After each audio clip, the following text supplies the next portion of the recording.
আসতে চলেছে পরিবর্তন, দায়িত্ব হারাতে চলেছেন মেহেদী হাসান মিরাজ।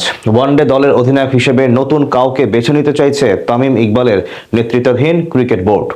বিদেশের মাটিতে ধারাবাহিক ম্যাচ হারের কারণে কপাল পুড়ছে মিরাজের, আর সেই সাথে দায়িত্ব ফিরে পেতে চলেছেন তারকা এক ক্রিকেটার। 2027 বিশ্বকাপকে সামনে রেখে ওয়ানডে দলের অধিনায়কত্ব নিয়ে তবে কি সিদ্ধান্ত নিল বিসিবি, মিরাজের পরিবর্তেই বা দায়িত্ব কার কাছে থাকবে বা পড়ছে, সেটা নিয়ে জানবো রিপোর্টে। কথায় আছে যাহা রটে তাহা কিছুটা হলেও ঘটে। দেশের ক্রিকেটে সেটাই যেন আরো একবার সত্যি হতে চলেছে। ওয়ানডে অধিনায়কের দায়িত্ব থেকে সরিয়ে দেওয়া হচ্ছে মেহেদী হাসান মিরাজকে। বেশ কয়েকদিন ধরেই দেশের ক্রিকেটে গুঞ্জন ছিল অধিনায়কত্ব হারাতে পারেন তারকা এই অলরাউন্ডার। তবে দেশের মাটিতে টানা সিরিজ জেতায় সেই সুযোগটা হয়তো পাচ্ছিল না বিসিবি। তবে জিম্বাবুয়ের বিপক্ষে তাদের মাটিতে গিয়ে সিরিজ হারায় এবার সুযোগ পেয়ে গেছে তামিম ইকবালের নেতৃত্বাধীন ক্রিকেট বোর্ড। গুঞ্জনটাকে সত্যি করেই এবার মিরাজের কাছ থেকে কেড়ে নেওয়া হচ্ছে ওয়ানডে অধিনায়কের আর্মব্যান্ড। নতুন অধিনায়ক হবার দৌড়ে সবচেয়ে এগিয়ে আছেন উইকেটকিপার ব্যাটার ও টি-20 দলের অধিনায়ক লিটন দাস।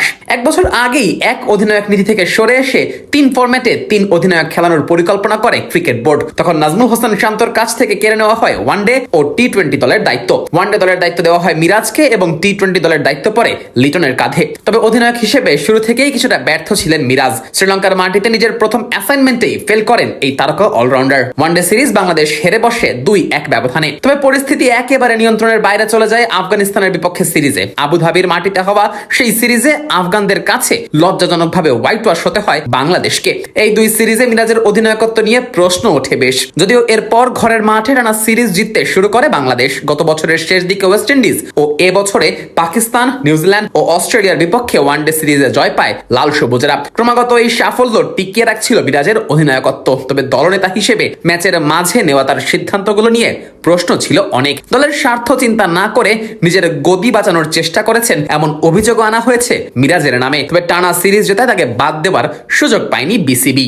অবশেষে জিম্বাবুয়ের বিপক্ষে সিরিজ হারায় মিরাজের কাছ থেকে অধিনায়কত্ব কেড়ে নেওয়ার সুযোগ পেয়েছে ক্রিকেট বোর্ড। বাইরের মাটিতে অধিনায়ক হিসেবে মাত্র 2টো জয় পাওয়ায় মিরাজকে সরিয়ে দিচ্ছে ক্রিকেট বোর্ড। নতুন অধিনায়ক হবার দৌড়ে সবচেয়ে এগিয়ে আছেন টি-20 দলের অধিনায়ক লিটন দাস। অর্থাৎ সাদা বলের ক্রিকেটে একজনের কাছেই দেওয়া হবে অধিনায়কের দায়িত্ব, আর সহ অধিনায়ক হিসেবে দায়িত্ব থাকবে তাওহিদ হৃদয়ের কাছে। যদিও কানা ঘোষা ছিল মিরাজের অবর্তমানে দায়িত্বটা দেওয়া হতে পারে শান্তকে। তবে বিসিবির অন্দরমহলের ধারণা আপাতত শুধু টেস্ট দলের উপরই শান্তর বেশি মনোযোগ প্রয়োজন। সে কারণে লিটনের কাছে দেওয়া হচ্ছে দায়িত্ব। ওয়ানডে দলের অধিনায়ক হিসেবে লিটনের পারফরমেন্স বেশ আশাব্যঞ্জকই বটে। ক্যারিয়ারে মাত্র একবারই পূর্ণ এক সিরিজে ওয়ানডে দলের দায়িত্ব পেয়েছিলেন লিটন। ভারতের বিপক্ষে সেই সিরিজে লিটনের নেতৃত্বেই ঐতিহাসিক জয় পায় বাংলাদেশ। এবারও সেই একই পথে হাঁটবে লাল সবুজেরা। লিটনের হাত ধরেই ওয়ানডে ক্রিকেটের হারানো জৌলুস ফিরে পাবে টাইগাররা, এমনটাই চাওয়া ভক্ত সমর্থকদের।